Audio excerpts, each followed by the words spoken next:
Hey y'all! Welcome back to my channel. I have got a ton of product living here in my makeup collection, and there's just some stuff I don't know how I feel about it. So what I want to do is create a few of these videos where I'm going through all the random stuff, don't remember how I feel about it, and put together a makeup look and demonstrate some products and tools lingering in my collection that I have not shared reviews or feelings on yet with all of you at home. So if that sounds interesting and you want to see how I created the look and the products I use, stay tuned and let's get right into this video. First, let's talk about skin prep. The sunscreen I'm using today is one I've gone back and forth with on a few years. I've featured it in best of sunscreen ranking videos, and that is the Paula's Choice Super Light Daily Wrinkle Defense Broad Spectrum SPF 30 with antioxidants and resveratrol, which is also an antioxidant. So this sunscreen is a zinc oxide based sunscreen. It's a very smoothing and flattering sunscreen to wear. However, if we take a look at my face versus my neck, where I use a translucent chemical sunscreen, and my hands, which I use the same sunscreen on, these two are my normal skin tone. My face is darker, kind of orange. And I have had so many people I have gifted this to or have bought it on my recommendation, and this has become their new holy grail. For me, whenever I wear it, I normally wear it on days when I'm around the house, and this morning I happened to get 2 comments which kind of inspired this whole video. My husband asked me why I only fake tanned my face, and I'm like, I haven't fake tanned anything in over a year. And then I FaceTimed with my mother, and my mom was like, oh, you're darker, you look good. And I'm like, no mom, I'm wearing a sunscreen, it's too dark for me. And then she's like, oh, but you look good. And I'm like, thanks mom. She's very much the mindset everyone looks better with a tan.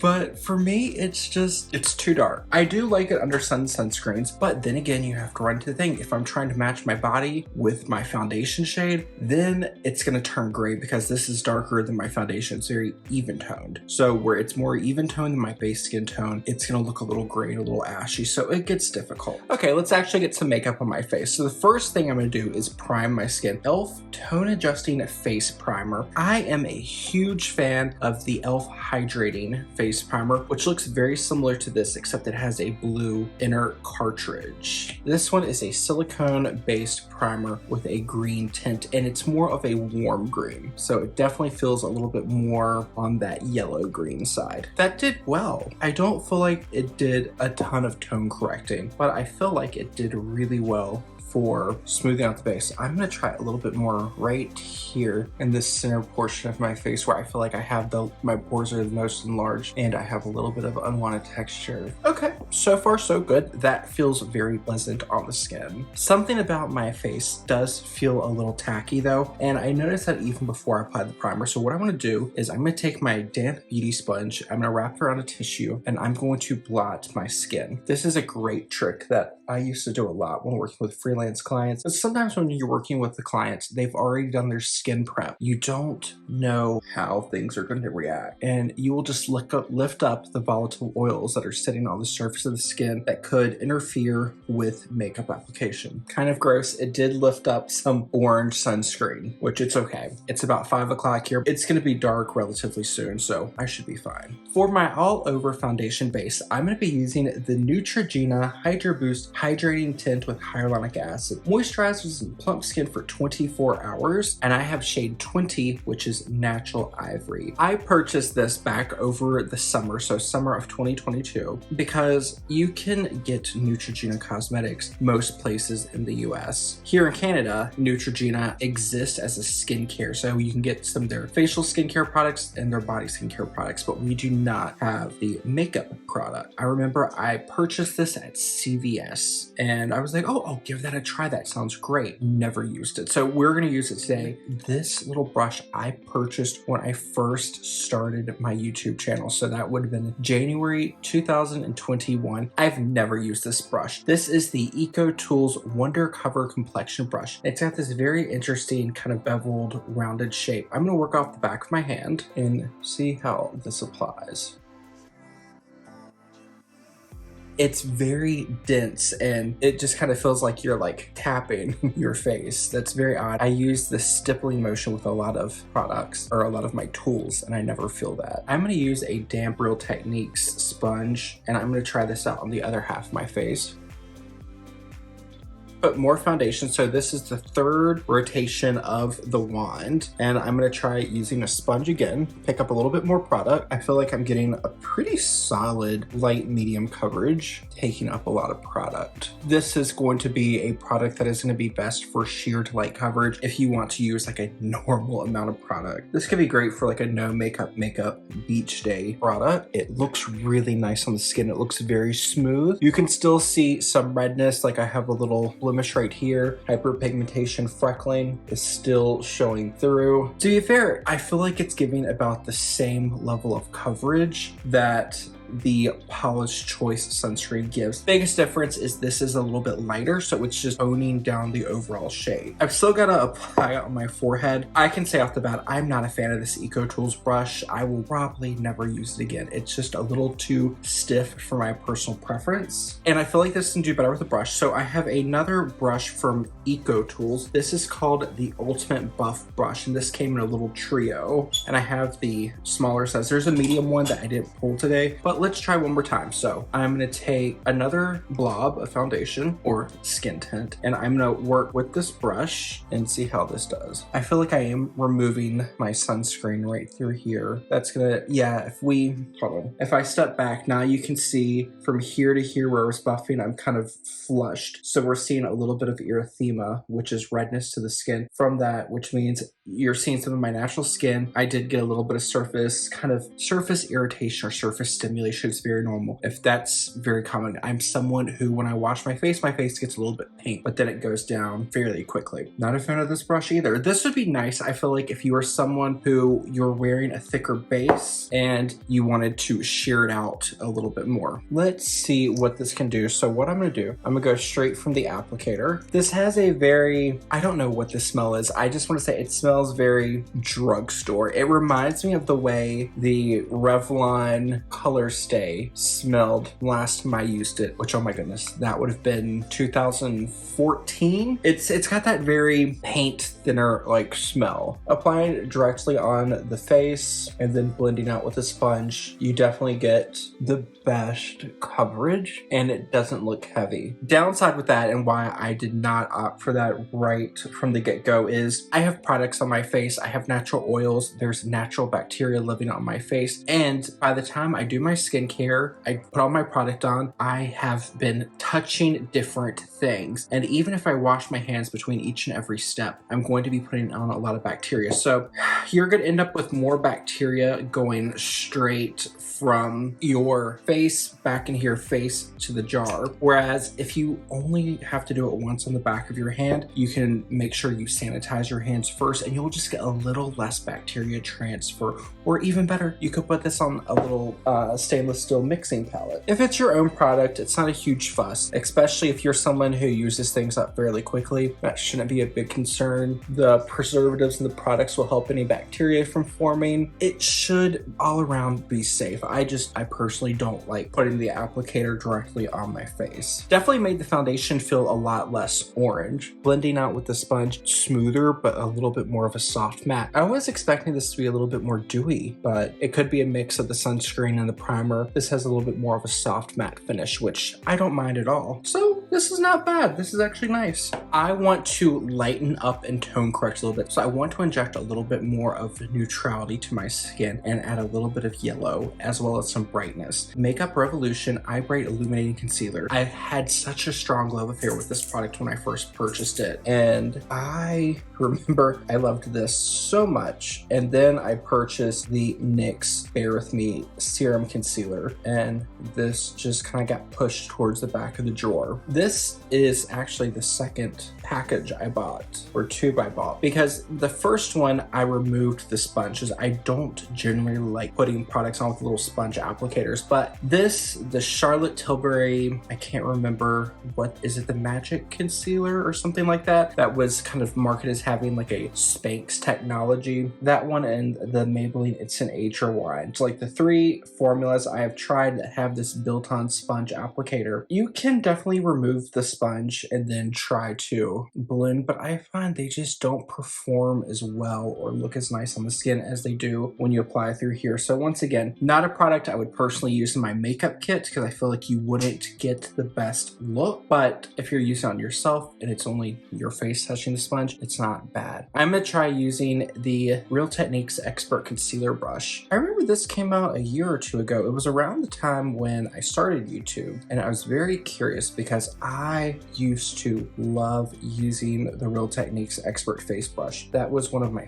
favorite foundation brushes for a long time. And then as the years went on and I tried new tools, my preferences changed and I just stopped reaching for it. If you were applying your concealer to a larger area to try to brighten it, that brush is going to be a little too small in my opinion. You almost be better off using the face version. Okay, not bad. That was not bad at all for that. I want to try this small brush. This is the EcoTools Ultimate Cover. Oh, again, I don't like the way this shape feels. Under the eyes, it feels a little stiff, even using a light hand. Okay, what happens if I try buffing? Not a fan, even for buffing, because normally I would want to buff my concealers here on the corner of the nose where the nostril meets the cheek, because a lot of times makeup would crease there where I touched my face. My foundation concealer came off. Okay, so that was an unexpected test. It lifts off. Okay, we'll see what happens after I powder it. I'm gonna use my sponge just to press things down, to set it down and move on. When something is unset and you press on it and then it lifts off even after it's had a moment to set down, that's a little bit of an indication, for me at least, that it's not going to be the most long wearing. So which product was it that is lifting off? I'm not sure, but I can personally say in the past I've not had that experience with this concealer. I've got a little bit more brightness, but I want a little bit more. So I'm gonna try something a little bit lighter to brighten up a little bit more. And this is the e.l.f. Hydrating Camo Concealer in the shade Fair Rose. Now remember what really captured my attention with this. It's very fair, it's very cool toned, and it's quite muted. This would be like the perfect shade for a very fair summer complexion. So soft summer, cool summer, light summer. Like this would be a great one because it's not super saturated. It's very desaturated in a way. And even though it does have a very cool pink undertone, there is this muted gray quality to it. It has that smell that I'm not crazy about.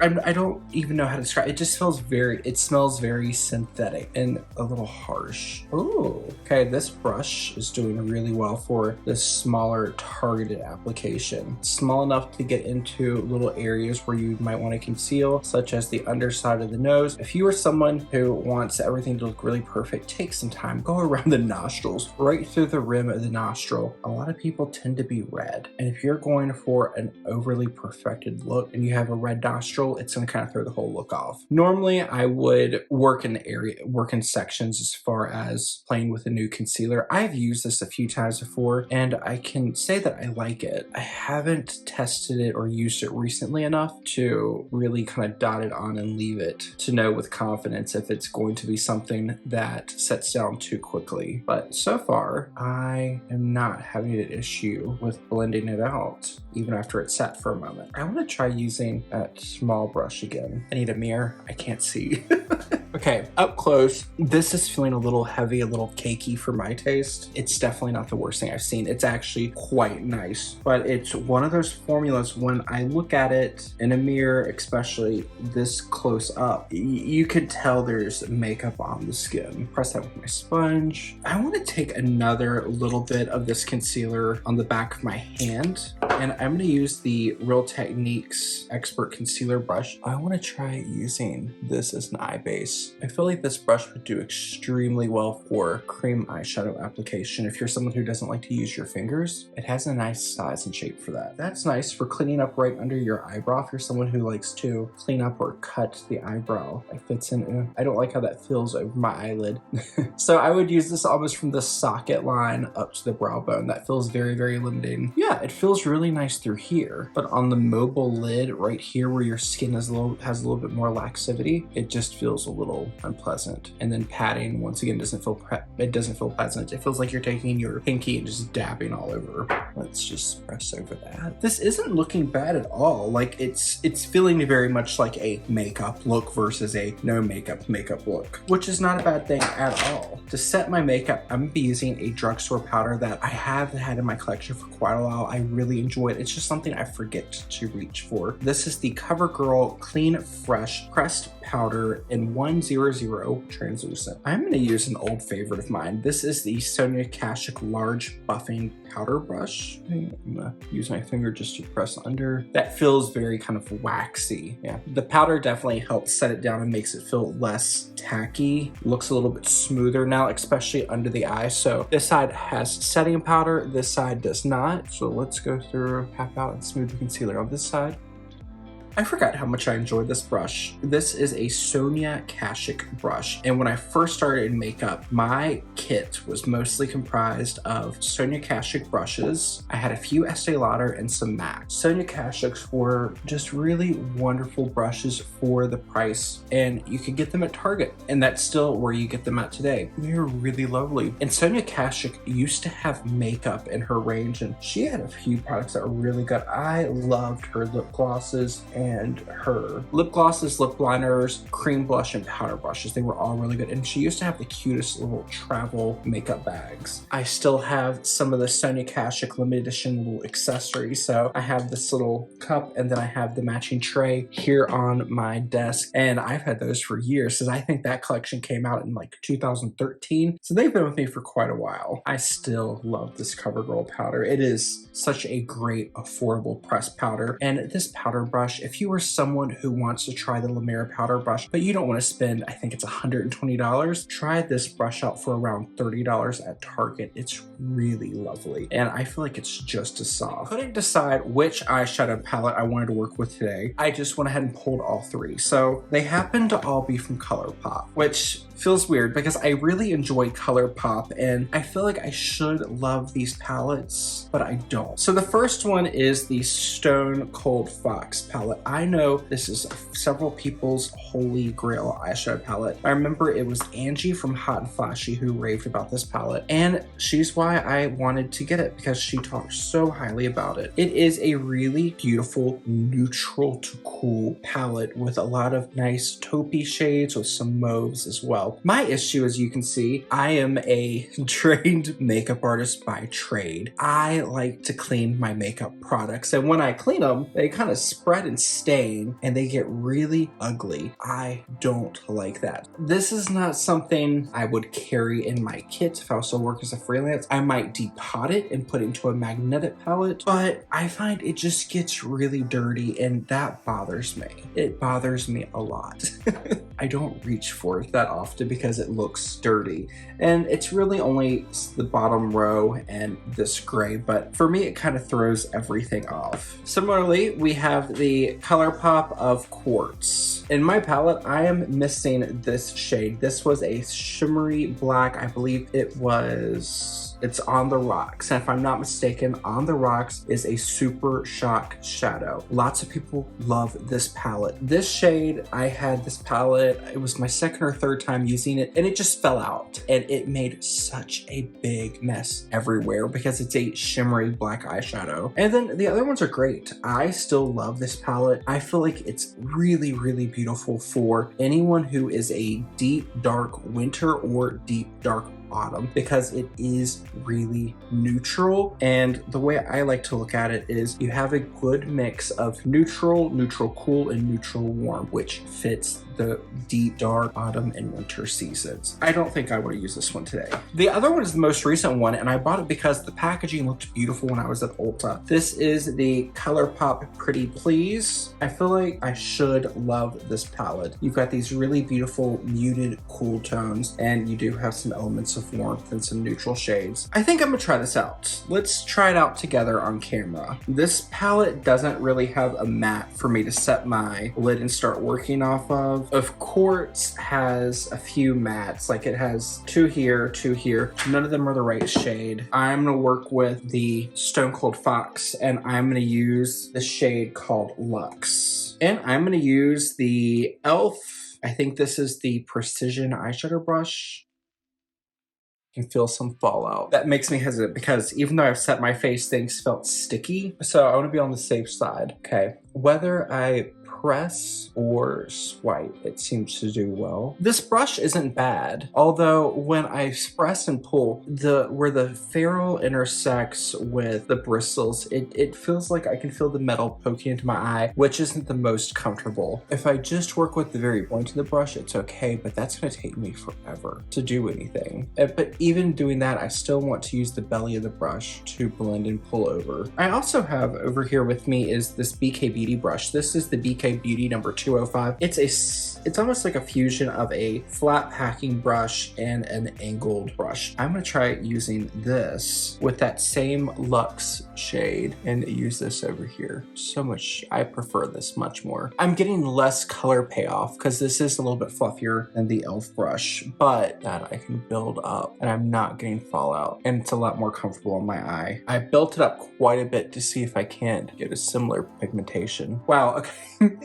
That got brighter a lot more quickly than I was expecting. I'm gonna use the shade called Love Letters. It has that kind of squishy super shot formula. I'm gonna try this right over my eyelid. With my lighting ick, I can't tell if this is even or not. Okay, this feels very Y2K. Okay, I need to add something to my socket to break up this white shade. And again, this palette, I don't really have a matte color that I want to use in my crease. I feel like with the color my skin is from the base products, I need something a little bit warmer before I put something cool in my crease. I'm gonna mix together Enigma and Stranger. And I'm gonna be trying out a ColourPop E22 brush. This is also from the Stone Cold Brush Roll. Stone Cold Fox palette. It's quite powdery. So if powdery kick-up bothers you, then that's something to be mindful of or to keep in your back pocket. But I find in general they do really well, and especially with the right brush, they want, oh, that's pretty. Okay, that helped so much. So when I'm working with these more powdery formulas, I'll use the side of my brush and I will pack in and then just tap off any excess. That way there's less likely to be anything to fall out.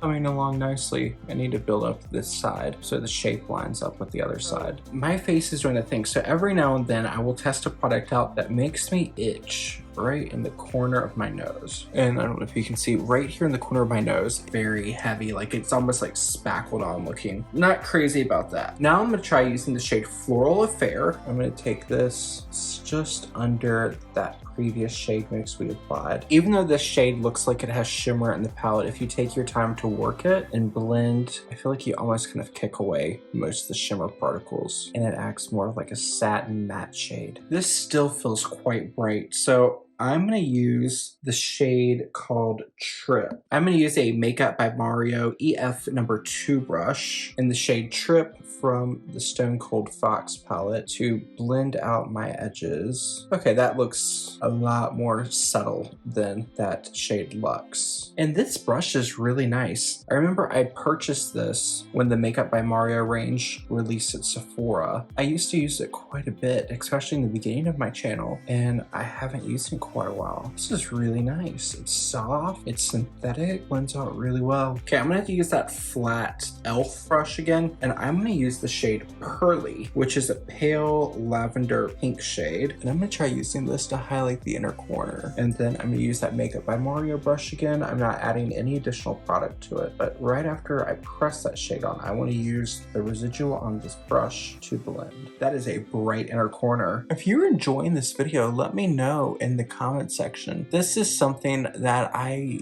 do a lot, and I used to do even more when I was a freelance artist. If I ever saw something I was really curious about, I would come home and try out product and take my mental notes, what I like about it, what I don't like about it. If it's something I was gonna move into my kit, what do I need to do with it to make it work and perform the way I want it to? And it's fascinating doing it here now because I'm voicing all those notes that I would be taking mentally. You rot in my eyebrows. Because this looks like a shade that would be great for brows because it looks like a nice taupey brown. Yeah, that's a really nice neutral taupe brown. I'm just gonna use a disposable spoolie brush to brush through. It's nice, even with my eyebrows being microbladed, you can definitely see where this shifted the color. Bold type, which is a little bit darker, looks a little bit cooler and a little bit more ashy. To see if I can't use this to add a little bit of structure to the lower brow line and then feather up. That does really, really well. That's a good color combo, I feel like, for brows. Shade You Rock all over, and then Bold Type Define. For eyeliner, I want to try out the Maybelline New York Tattoo Studio Gel Liner Pencil in the shade 901 Intense Charcoal. And I'm going to go to the ColourPop Pretty Please palette and use the shade Vintage Queen.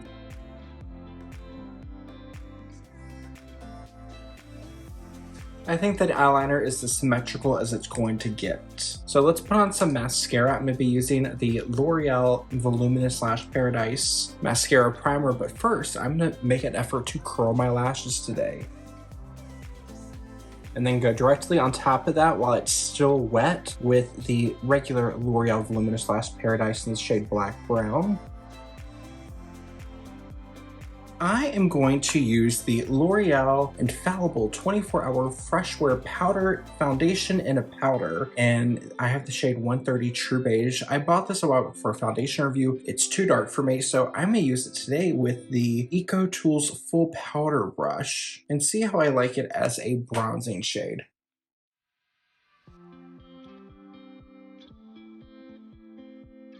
So this is actually my second of these EcoTool powder brushes. The first one I had, I don't know what happened, but I washed it a few times and then I went to go use it and the entire brush bundle fell out. So then I got a replacement and this one's been fine, but also admittedly, I have not used this one nearly as much as I used that one. I really enjoyed it. And this is nice. It's not the softest brush. It does feel a little scratchy. Would I repurchase? Probably not. I want to see if I can build this color up as a contour. So I'm going to use the Refer number 18 brush. It doesn't have the right undertone to be used as a contour, so I'm going to use the Too Cool for School Art Room by Rodin shading in the shade Modern. Continuing on with the Refer number 18. This, I might have picked up a little too much powder. Now I'll go back to the EcoTools brush to blend that out. Okay, that's a better contour shade. This is not a product I was planning on using in today's video, but it's okay if your skin tone is slightly more neutral than mine. This is gonna be a really beautiful shade for me. It's in that right undertone. It is a muted taupey beige, but it feels a little too yellow. And it almost reminds me of the color of wheat. I had no idea it was gonna turn into a full glam makeup day. Definitely not a bad product, just the color's not right for me. Where I use this powder foundation over the other complexion products powder I've already got, it feels a little heavy, a little cakey, a little powdery. Not my favorite. Milani, this is the Afterglow Strobelight powder, or the Strobelight Instant Glow powder in shade 01 Afterglow. And this is an interesting product. In a video I did a while back decluttering my highlighters, I decluttered this shade because it was a little too intense and it emphasized texture, and it's very metallic. Like, look at all that. Look at every pore I've got. Yikes. Okay, I'm gonna try this brush. Can I soften that down a bit? Oh, my finger. Oh, nope. We'll sponge to it. Oh, sponge made that a lot nicer. Okay.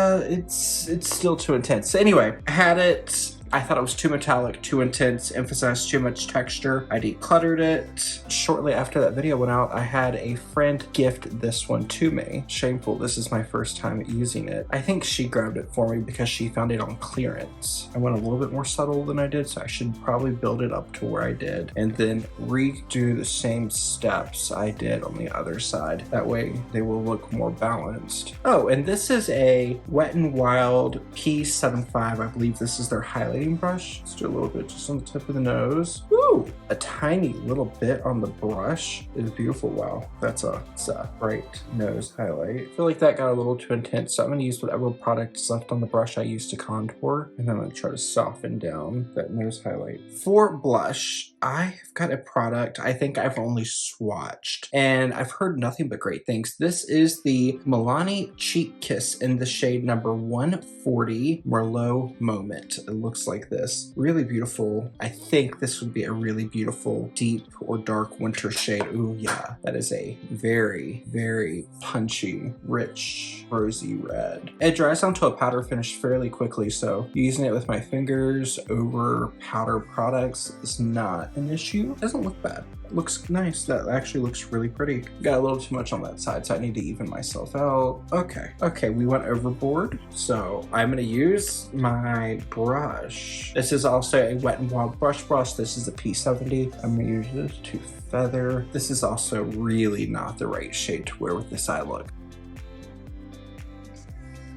I think I'm gonna have to just go with this, work this into the look. I wanna try out the MAC Glow Play Blush in the shade Blush Please. I'm gonna use the same brush. I'm gonna tap off the excess. Okay, well, that's a very mauvey shade. I feel like we are going down a dark path that I probably shouldn't follow. If you get the Star Wars reference, give this a thumbs up. That's a really pretty blush. That actually looked really nice. Feels a little muted for what I enjoy on my skin tone recently, but blended out with a sponge. Okay, that's really pretty. Okay, MAC Glow Play Blush in Blush Please. This would be a great everyday blush shade for any, I feel like, soft summer, soft autumn, deep winter, or deep autumn. It's slightly neutral, and depending on your base skin tone or anything you pair it with, it can either pull a little warm or a little cool. I feel like that would do great for those palettes. I'm gonna use the EcoTools powder brush again. This time I'm gonna pick up some of the Maybelline Fit Me blush, the shade Nude, number 15, and see if this won't do. Ooh, okay, this is working. So the shade Nude from the Maybelline Fit Me range, it has a little bit of a blue-purple sheen to it, which is going to mesh well with the eyes.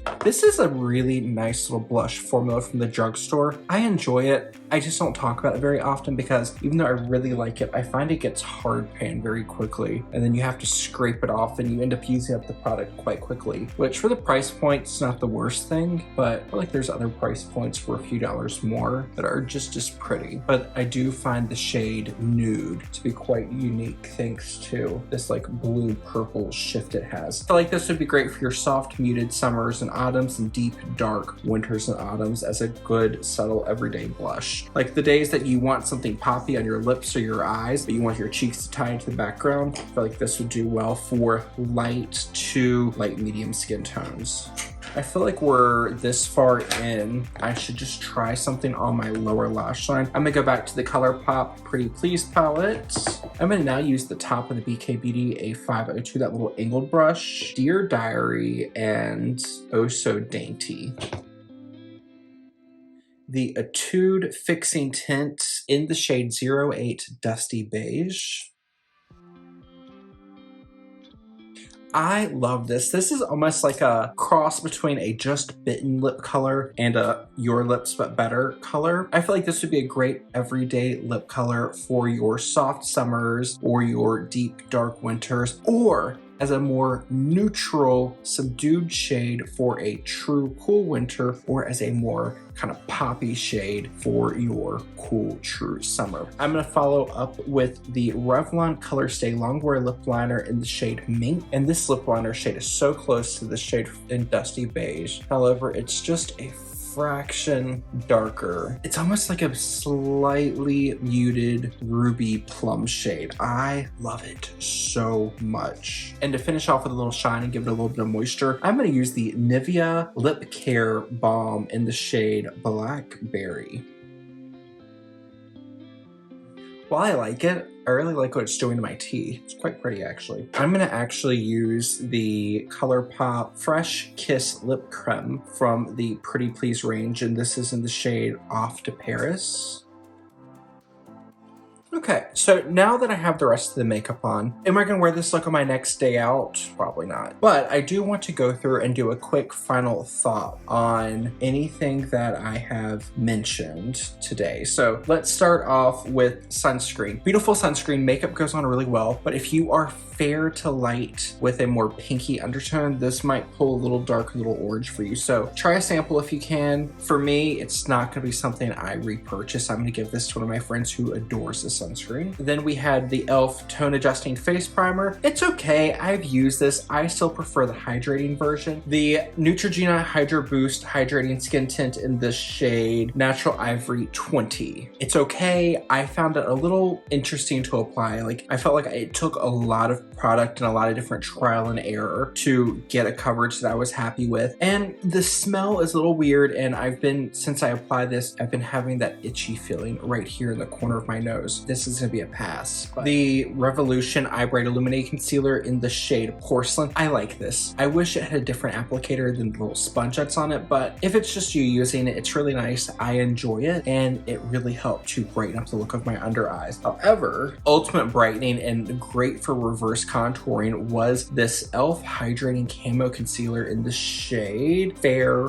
Rose. This was beautiful. It was creamy. It gave me some wiggle time between applying it and then blending out. Really, really lovely. The Milani Strobelight Powder in 01 Afterglow. Still too shimmery, too intense for my personal taste. Before I blended it down and really finessed it, it showed every pore that I have that I don't want to emphasize. The Maybelline 24-Hour Fresh Wear Foundation in a powder in the shade number 130 True Beige. It's too dark for me to use as a powder foundation. It's a little lackluster feeling as a powdered bronzer, and it feels like it leaves just a powdery heavy feeling on my skin. I like powder foundations that don't look like anything on the skin. That's why I love the Bare Minerals and the L'Oreal. They're quick, easy to apply, and once you buff them into the skin, they look like skin. For me, this has always just looked and felt like powder sitting on top of my face. Not a fan. The Too Cool for School Art Class by Rodin in the shade Modern. Really beautiful shade. It is a little bit more cool toned than the other shade in the range, but for me, I find it still a little too warm, and it's more of a muted yellow wheat color. I can use it as a very subtle neutral bronze tone, but for contouring, it's not quite the right tone that I'm looking for, but the formulation is